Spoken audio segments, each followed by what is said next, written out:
think it's a good story that is tense and has a lot of fun, and it's kind of heist thriller, and it has with black humor, and if the people like, for example, the Millennium films, they should like this kind of film too, and I mean it's a story that can happen anywhere basically, but it's a window into another world which they don't see too much of, and that's a cheap ticket to Iceland with no danger of being stuck in the volcanic fume.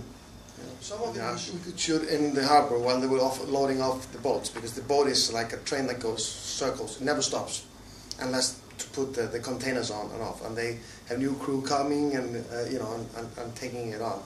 So we had to shoot it, because we cannot offer a ship like that or build it. So we had to shoot it while they were offloading, and some of the stuff where we were sailing from one harbor to the other.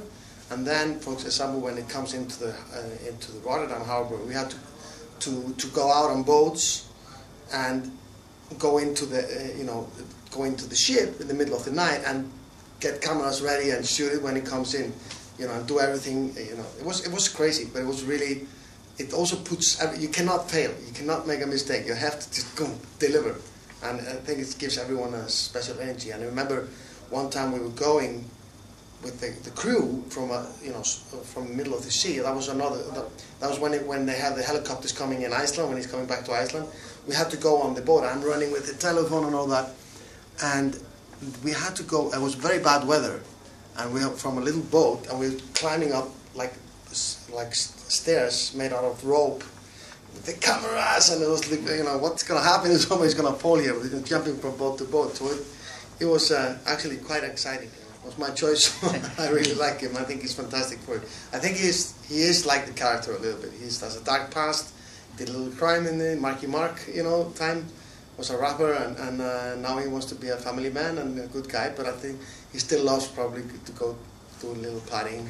The plan is to shoot in the autumn, but I just came from a meeting with Universal in America, because the heads of Universal, because they, it's working title who's producing, but they work with Universal who distributes the movie. So I was like, hopefully if everything goes right, we start in the autumn. I know Mark Wahlberg wants to do it as soon as possible.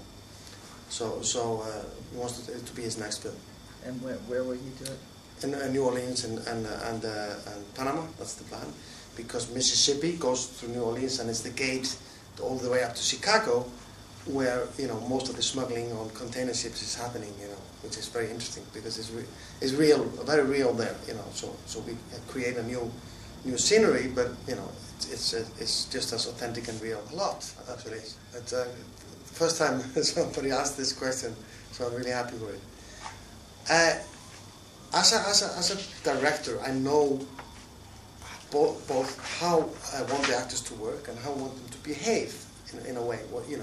To try to understand and go into the vision of the director. So as an actor, I'm more capable of doing that, and also how little you actually have to do, which takes a long time for actors to learn. How little you have to do on camera. You don't sometimes, because, for example, when I did my first film, 101 Reykjavík, the main character, I was always, don't do anything, nothing, dead, pan, nothing, and he couldn't believe it. Like, no, I have to do something. No. It takes a long time to understand that on cinema. Doesn't mean you don't have to do anything, but the less is more. I mean, most of the time. And for me, it was very easy to step into directing and just tone everything down and just be as real and close to the character.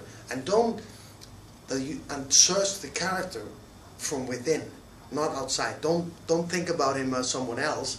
Think about him yourself in the situation, and find where you are parallel, where you are the same. I'm very.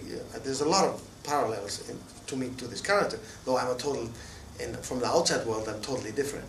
But you still can find the connections. On the other hand, as an actor, when I started directing, I had a lot of acting experience, and I've often said that being a good actor doesn't make you a good director, but being a good actor or an actor at all, being a director with the experience of an actor helps you a lot to understand how the mind of an actor works and how you can actually help him. One of the most difficult things for actors, both in theater and films, is be unmotivated and doing things and not understanding exactly why. And that this most simple thing become unbearable. You can't do it. You can't walk normally. Suddenly everything becomes wrong. If you, on the other hand, motivate the actor, just by a table, sitting down, talking to him, understanding why does he say this in this situation, then he can do his groundwork, homework, and you can change everything on the set, and he can do it. No problem. Lift a glass, drink, as he's talking, doesn't matter. It's a dramatic thriller about organ tourism, and it's about very heavy subject, and actually framed in a thriller like you would say Mississippi Burning or something like that. It's not similar to that movie, but that's the same tactic. You take on a very, very difficult subject, but use the thriller to make it more appealing to the audience. And this movie, hopefully, I don't know if it's sold to Spain yet, but will be starting next autumn. There's in America in the cinema. I think a lot of places it's already been sold to. Hopefully. Yes, my father is Catalan, and correct, from Barcelona, and studied in Bellas Artes. He's a painter in Iceland now. And I don't know how much that had to do with that, but I was very aware of Spanish cinema. But I think also you're like a dog, smells. You find the smell you want to find, and being Spanish, made me interested in Spanish cinema. It wasn't like it was in my home, but when it was on festival or something, I would go and see Saura. And for a long time, Carmen was one of my favorite films, also because I danced. I did some dancing, not flamenco though, but I even performed as a dancer with the Icelandic Ballet Company. So I was and then Amantes, for example, is one of my all-time favorite Spanish movies. It's fantastic. That's where I really fell in love with Victoria April, which I worked with later in One Reykjavik. And then I have seen, I think, every Almodovar film, even though some of the old ones too, really old ones like Matador and those movies. So, and then I've seen, Amenabar, I've seen his movies. So I kind of, and some others, Orphanage, what's it called, Orphanage, right? The Orphanage. El Orfanato. Yeah, Bayona. Yeah. So fortunately, I've seen most of the good films because they have traveled and it's more easy to see them.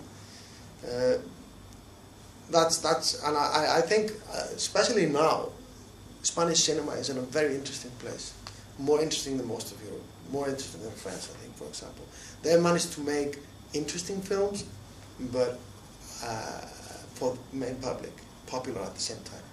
And I think that's the most difficult. It's the most, like Milos Forman, to make something unique, but very accessible and interesting because cinema is a form of art for a public. It's not for your friends and you only. It's too expensive. You can make a painting or a poem and you can send it on the internet to your friends. But a cinema is such big and expensive media to work in that I think my responsibility, especially when I'm using governmental money, is to make it so people actually are attracted to it. On the other hand, if it only becomes commercial, it also loses its interest and becomes like the Hollywood puddings that we see all the time.